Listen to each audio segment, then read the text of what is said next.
욥기 강의 21번째 시간으로 연약하고 덧없는 인생을 탄식함이라고 하는 주제로 말씀을 상고해 보고자 합니다. 욥기는 13장까지, 정확히 이야기하면 3장부터 13장까지 욥의 이제 탄식의 고백과 토로죠.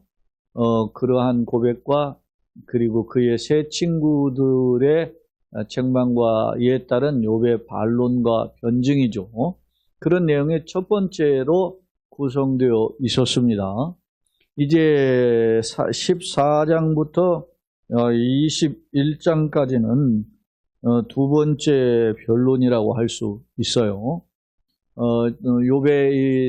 항상 욥이 먼저 시작하고 그에 따른 친구들의 비판, 그리고 욥의 다시 반증, 그리고 또 친구들의 비판, 이렇게 욥의 변증, 이런 식으로 구성되어 있습니다.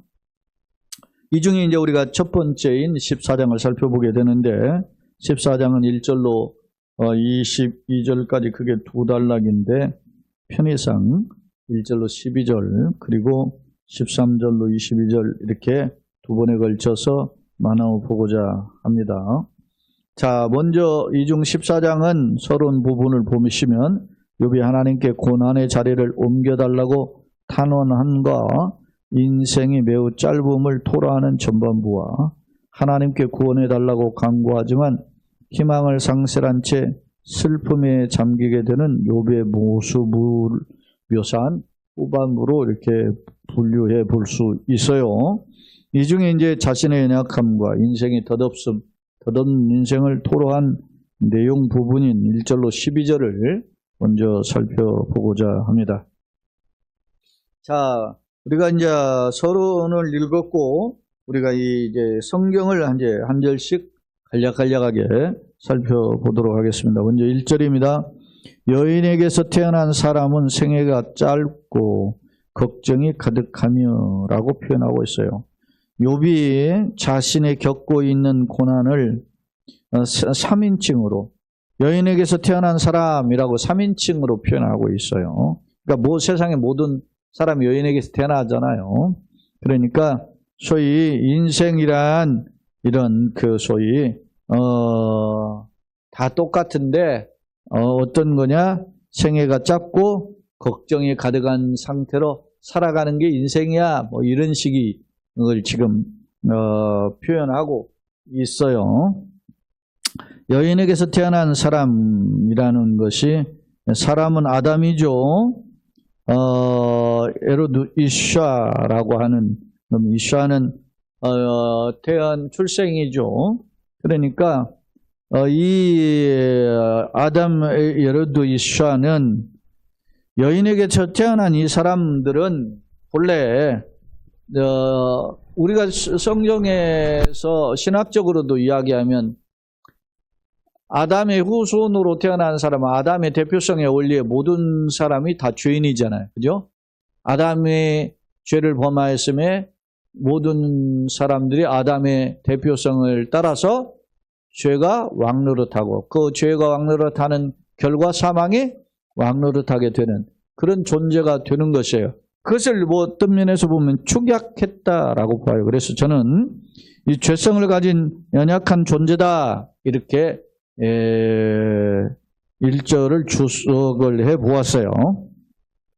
두 번째 2절, 그는 꽃과, 그런 여인에서 태어난 인생을 가리켜요. 그런 인생은 꽃과 같이 자라나요. 꽃과 같이 화려하죠. 그러나 우리 지금 강단의 좌우측에 난이 있으면 요즘 서양난들은 한 2달도 가고, 이렇게 어떻게 잘 또 이렇게 온도를 맞춰주면 3달도 가고 그러는데, 우리 옛날에 보면 속담에 한자로 화무 11홍이라 그런 표현이 있어요. 꽃은 없다란 말, 11홍, 11 이상 가는 게 없다는 거죠. 그러니까 잘 가야, 나가야, 꽃 펴야 한 열을 빛나는 거 아닙니까? 그런 것처럼 인생의 꽃은, 그래서 우리가 흔히 요즘은 계절마다 꽃 피는 게 다 다르기도 하지만, 흔히 우리가 봄, 여름, 가을, 겨울을 할 때 흔히 사람들이 이렇게 표현하죠. 봄에는 뭡니까? 싹이 나고 여름에는 뭐 가지 이렇게 줄기 이런 것들이 해서 꽃이 피고 가을에는 열매를 맺고 겨울에는 뭐 낙엽이 지고 뭐 이런 계절로 흔히 분류하잖아요. 그런 것으로 비유해 볼 때 꽃이 가지고 있는 기간은 짧죠. 앞서 화무 11홍이고 뭐 난처럼 한 두세 달 가더라도 긴 텀에 비하면 짧은 거란 말이에요. 그러니까 인생을 꽃에 비유하고 있어요. 지금 그는 꽃과 같이 자라나서 시들며 꽃이 화려했다가 금방 시들어나는 거죠. 그 다음에 그림자같이 지나가며 그림자는 있는 것 같지만 움직이면 없어지잖아요. 그 사람이 언제 사라질지 모르는 게 그림자죠. 그럼 그림자같이 지나가며 머물지 아니하라. 오랫동안 유한하다는 거, 머물다는 오랜 기간 있지 못하다. 유한성을 짧은 시기의 그 모습을 꽃이나 그림자로 표현하고 있어요. 그는 인생을 가리켜요. 이와 같은 자를 주께서 눈여겨보시나이까. 그러니까 눈여겨보다라는 것은 주목해서 본다라는 거 아닙니까? 그러니까 이게 별 볼 일 없는 인생인데 이처럼 꽃과 그림자를 사라지는 존재인데 뭐 그렇게 주님이 눈여겨보면 신경 써 보이시냐? 예? 그냥 외면해도 되실 텐데 뭐 그렇게 지켜보십니까? 그런 거예요. 그러니까 욥은 지금 어떤 생각을 하고 있어요? 자신이 당하는 고난이 하나님께로 비롯됐다는 생각을 지금 떨쳐버리지 못하고 있죠. 왜냐 새 친구도 마찬가지였어요. 하나님이 징계하신다 이렇게.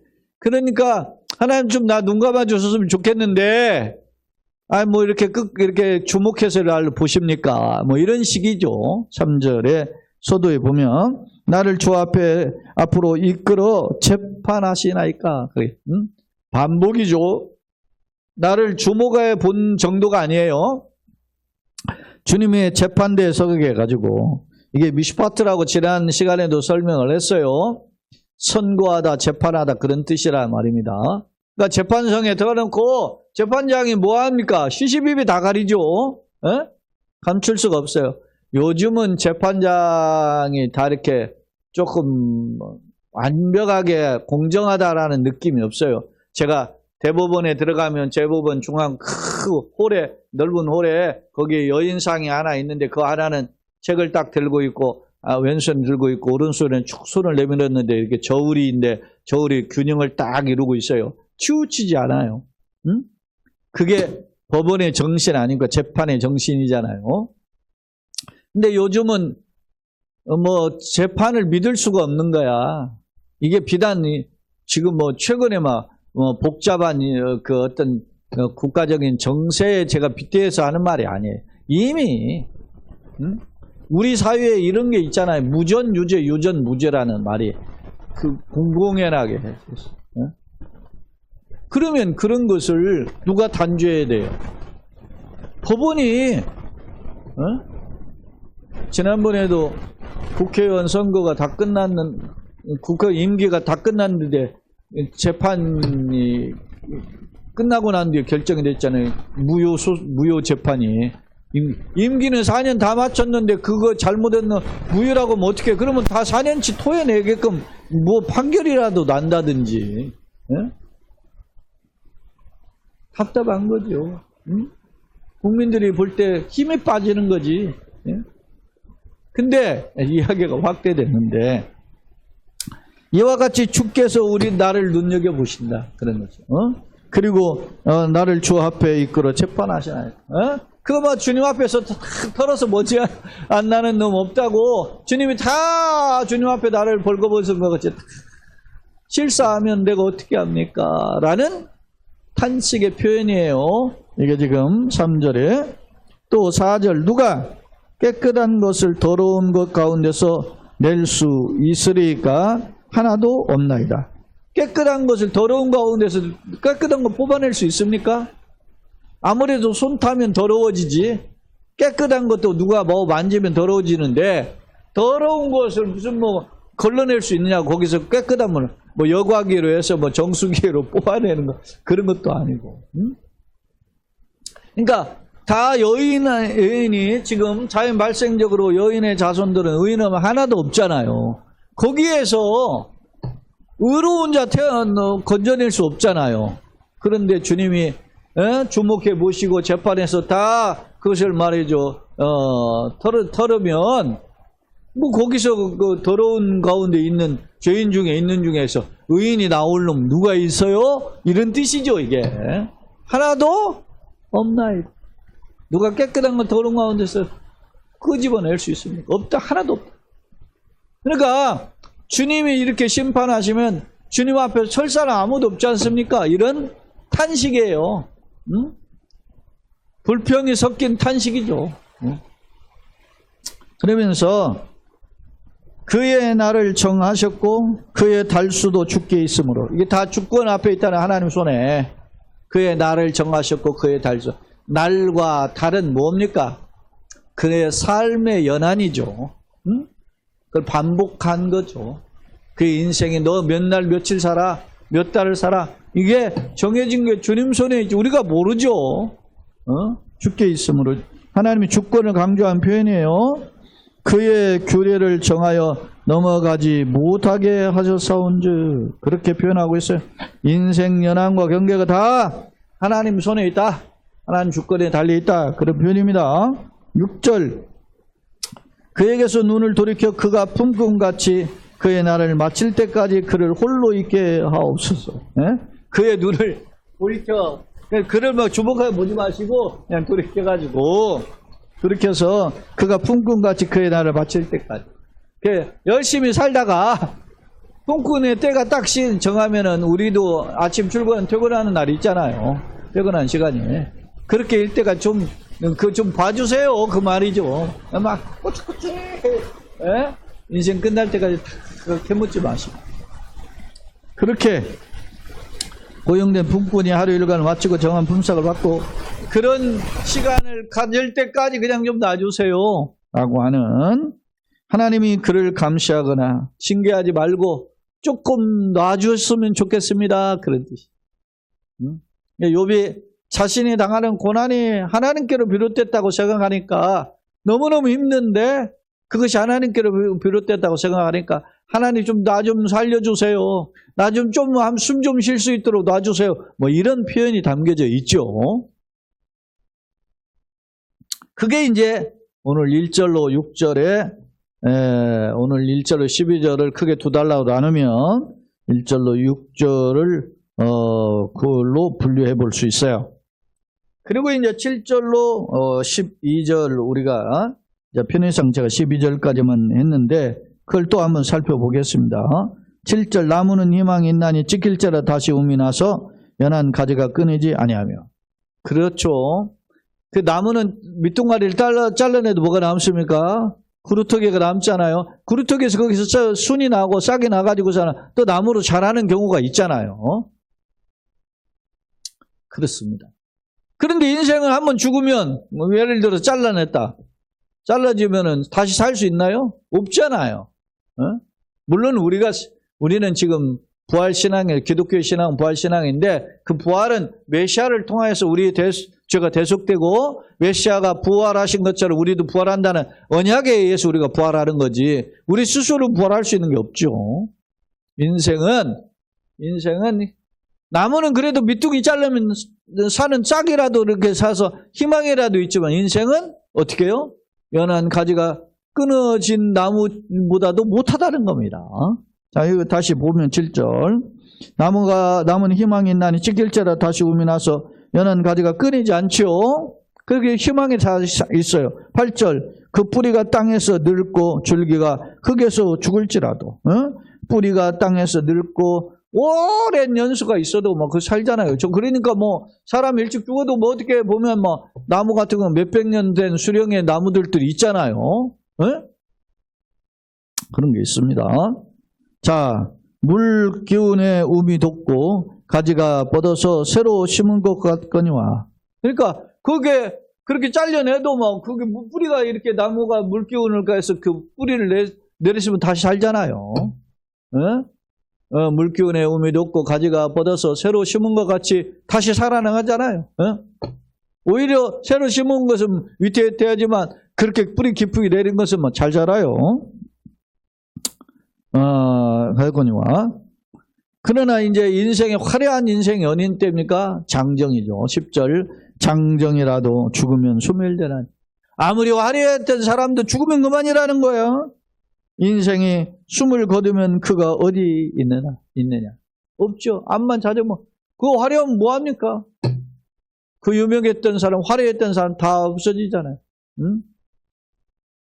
그 유명한 가수 쨍하고 했던 날 그렇게 했던 사람 그래도 뭐 요즘 뭐 77세면은 뭐 이렇게 요즘 세대 뭐 옛날에 비하면 많이 사셨지만 요즘 그보다 훨씬 많은 분 얼마나 많습니까?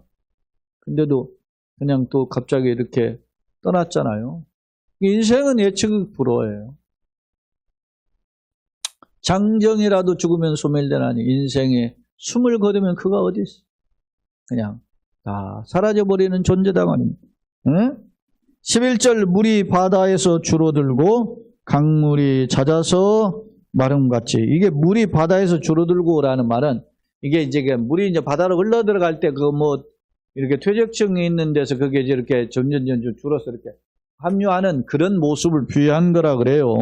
그리고 강물이 잦아서 마름같이. 강물이 이렇게 점점 여기 우리는 지금 계곡에 물이 흘러가지고 강을 이루고 바다를 이루고 이런 개념이지만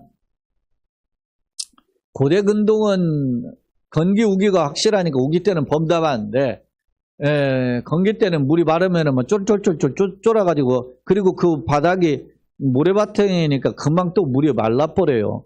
우리 뭐 동물의 왕국 같은 거 보시면 알지만은 물이 어떻게 됩니까? 사막에 막 비가 내리면 뭐 초원지대가 막 풀들이 무성하고 그런데 그 초원이 물이 가득한 막 강물이 범람해가지고 흘러갔는데 없어지잖아요.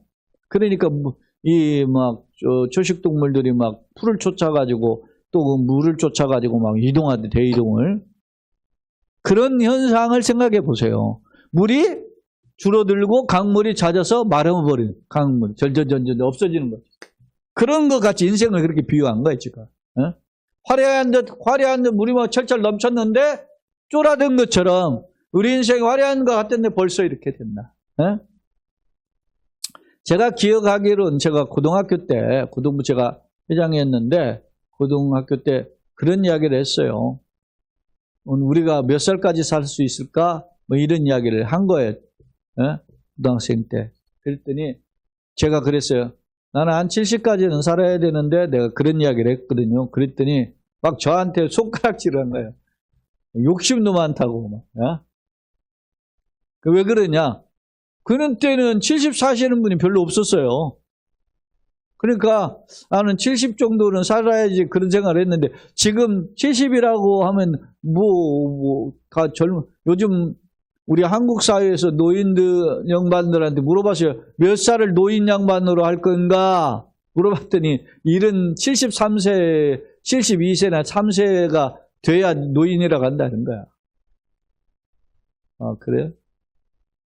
저도 이제 지금 우리 지금 현재 법조 65세 해가지고 노령연금 나오잖아요. 그거 내일모레 다 볼까 지금 생각하고 있었더니 나이 연장한다 그러잖아요. 70이라고 해봤자 제가 애들 고등학교 때 생각했던 그때 해도 몇 년 안 남았잖아요. 인생은 이렇게 훅 갑니다. 쏜살같이 갑니다. 네? 그런 거 보면 우리의 인생이 덧없어요. 자, 그러면서 11절로 끝나지 않고 12절에 계속돼요.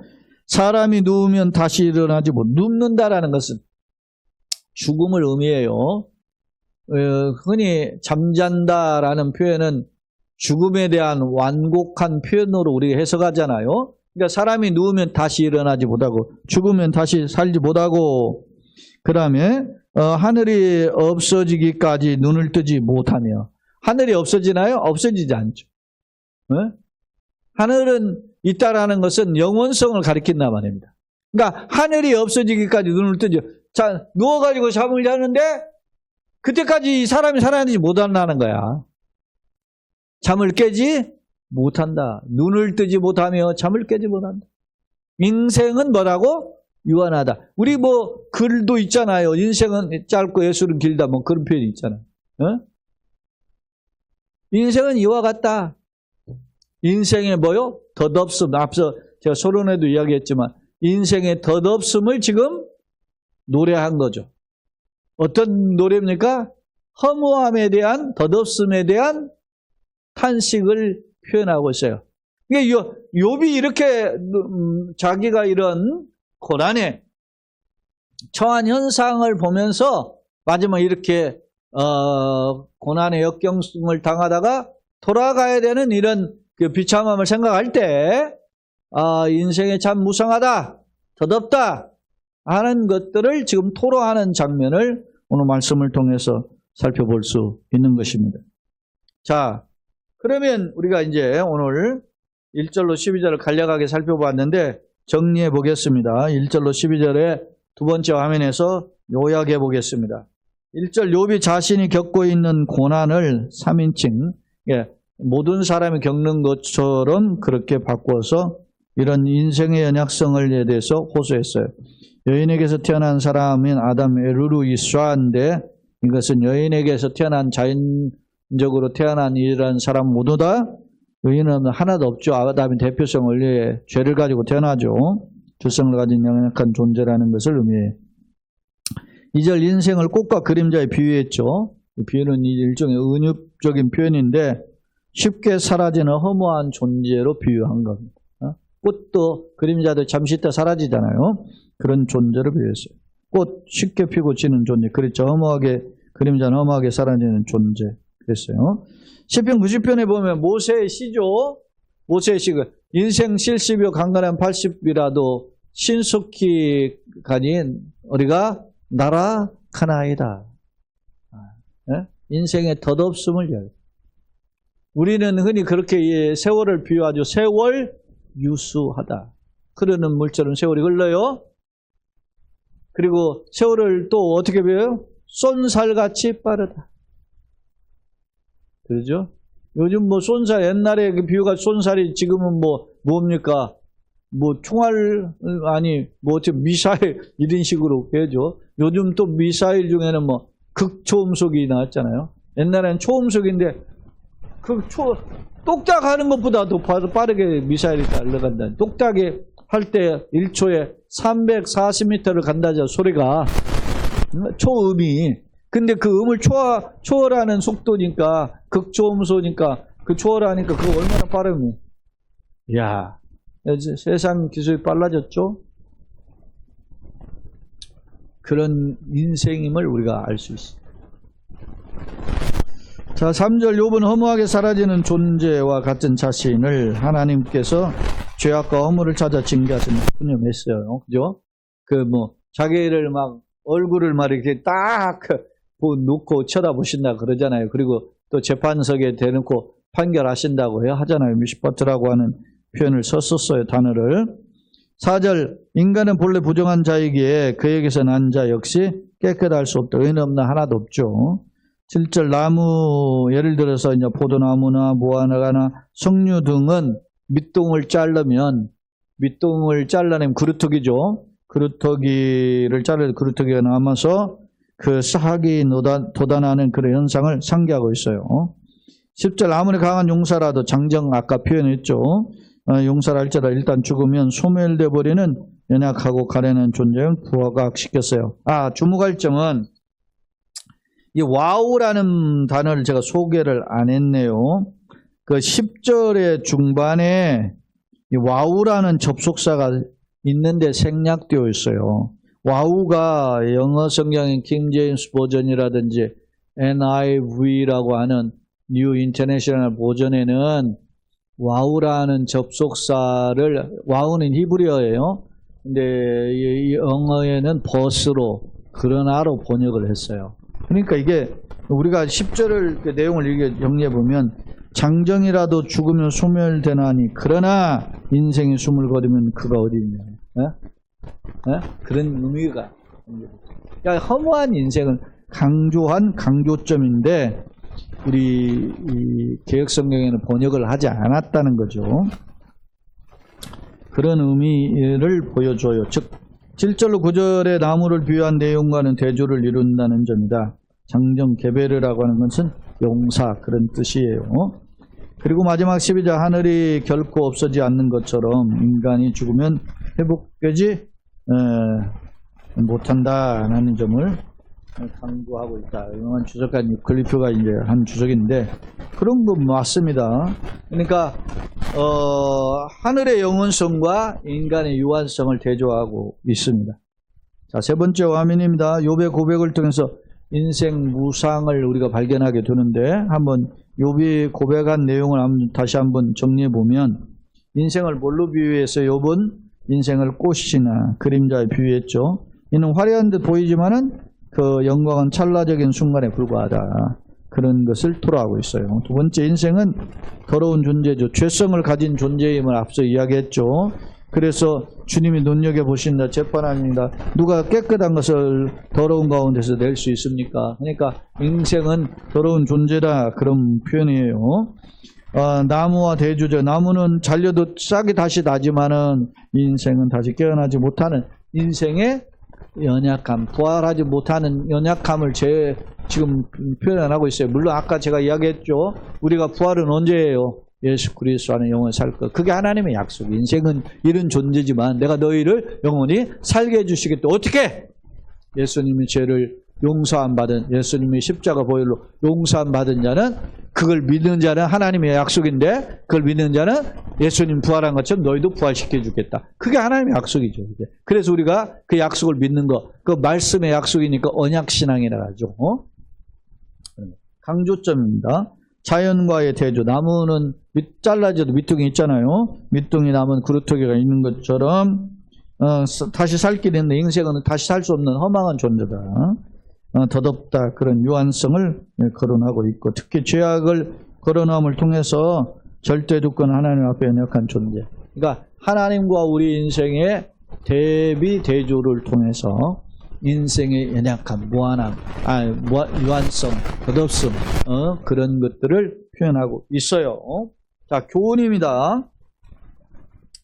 특히 이제 죄악을 거론함을 통해서 절대주권 하나님 앞에 연약한 존재다. 하나님은 모든 것을 가능하게 하시는 분이죠. 이게 이제 하나님의 절대주권이에요. 그러나 우리는 그 앞에 보잘것없는 초라한 존재임을 표현해요. 욥은 회생하는 나무와 장정이라도 죽으면 되는 소멸되는 인생을, 회생, 잘리지만 살아나는 나무하고 아무리 화려한 것 같지만은 죽으면 끝인 인생을 대조함을 통해서 절망에 빠진 자신의 상황. 내가 자신이 그렇다. 내가 지금 이제 죽음으로 가는데 죽음의 목전에 있는 내가 이런 상황이다 하는 것을 탄식하며 하나님 앞에 자신의 입장을 토로하고 있죠. 즉 하나님의 구원을 바라고 있음을 보여주고 있다. 결론입니다. 앞서 욥은 하나님과 대화하고자 한 바 있어요. 그렇죠? 우리가 13장에서 이미 욥이 하나님 나와 대화하기를 원합니다. 관계 회복을 소원하는 기도를 했음을 알 수 있었어요. 이는 자신의 고난의 원인인 깨닫지 못함에 대한 답답함, 그리고 하나님과의 멀어짐에 대한 답답함. 그래서 특히 인생의 항상 하나님 손에 있는데 내가 이렇게 고난당하는 거지 하나님의 징계가 아닌가, 자신도 그렇게 친구들도 그런 이야기를 했고 자신도 그렇게 생각하고 있기 때문에 자신이 하나님께로부터 멀어졌다고 생각해서 하나님과 나와 대화해 주기를 원합니다 라고 하는 기도를 했음을 알 수 있었어요. 13장에. 자, 한편에 오늘 이제 14장에 와서 오늘 1절로 12절에서 욥이 인생의 덧없음 그리고 인생의 유한함을 토로하고 있음을 보여주고 있다. 예를 들면 인생의 유한성, 덧없는 것에 대한 표현을 꽃이나 그림자로 비유함을 통해서 덧없음 묘사했고, 나무의 경우 밑둥을 달린 나무는 새순을 내지만은 그러나 인생은 죽으면 다시 살 수 없는 유한한 존재임을 토로하고 있어요. 무엇보다도 하나님 앞에선 깨끗한 인생이 의인은 하나도 없다고 했잖아요. 의인은 없는 하나도 없어요. 그것을 고백하고 있어요. 그럼에도 아쉬운 점이 하나 있어요. 이게 다 맞는 말이잖아요. 근데 아쉬움이 있다. 뭐가 아쉬운가요? 아시죠? 하나님과의 관계 회복의 소망은 보이지 않는다. 그런데 이렇지만 나는 다시 일어선다. 나는 하나님과 관계가 회복되니까 나는 다시 일어설 줄 믿습니다. 예를 들어서 다윗의 시편 같이 하나님은 의인의 유동을 영영히 허락하지 않느냐 하신다. 내가 사망의 골짜기를 달릴 때로 해를 두려워하지 않을 것을 주께서 나와 함께 하십니다. 주의 지팡이와 나 막대기가 나를 안위하시나이다. 이런 고백이 없잖아요. 탄식만 할 뿐이지. 그러니까 이게 소위 절망, 소망이 끊어진 게 절망이죠. 낭망, 소망이 떨어진 게 낭망이잖아요. 우리가 존 버니에 쓴 철로 역정에서도 우리가 살펴볼 수 있는 게 나그네 인생길에서 기독교인 크리스찬이 주님을 영접하고 천국을 향하여 가는 여정을 철로 역정 아닙니까? 순례자의 길을 필그림의 길을 걸어가는 건데 그 걸어가는 과정에 수많은 도전과 장애물이 있는데 끝까지 동행하는 게 뭐냐면 소망이에요, 소망. 근데 이 요백에는 이런 소망이 보이질 않는 것이 아쉽다는 거예요, 지금. 아쉬운 점은 하나님과 관계 회복의 소망은 보이지 않는다는 점이다. 나는 어떤가? 사랑하는 여러분 어떻습니까? 여러분 때로는 건강의 문제를 가지고 고민하시죠? 때로는 물질의 문제를 고민하시죠? 때로는 자녀의 문제를 손을 가지고 또 인간관계의 문제를 가지고 고민하시죠? 저도 그렇습니다. 그런데 그때마다 지치고 어렵죠. 어젯밤에 제가 친구 목사님 전화가 와서 통화를 하는데 교회가 어려운 상황에 반복이 코로나 반복되고 있고 그래 어려운 상황 하다가 공사판 현장에서 일을 해요. 교회도 빚이 있고 그걸 또 감당할 힘도 없고 교인들도 적고 그러니까 어떻게 하나 해가지고 공사판 한 지가 벌써 지난 2월 달에 3년 했다더라고. 그랬는데 그 동안에 처음에 한 300 몇십만 원, 40만 원인가 이렇게 했었는데 조금 올려받고 해서 지금 400만 원 정도 받는다 그래요. 내가 그게 부럽지. 돈 많이 받고. 그런데 이제 오는 7월이면은 그만둬야 된다 그래요. 이제 공사가 다 끝나가지고. 그러니까 한편으로는 걱정이 된다. 이게 인생이에요.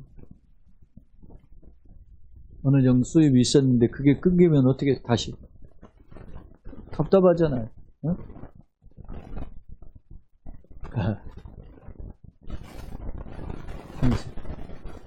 우리 인생 그런. 내가 이렇게 살아보니까 결혼해서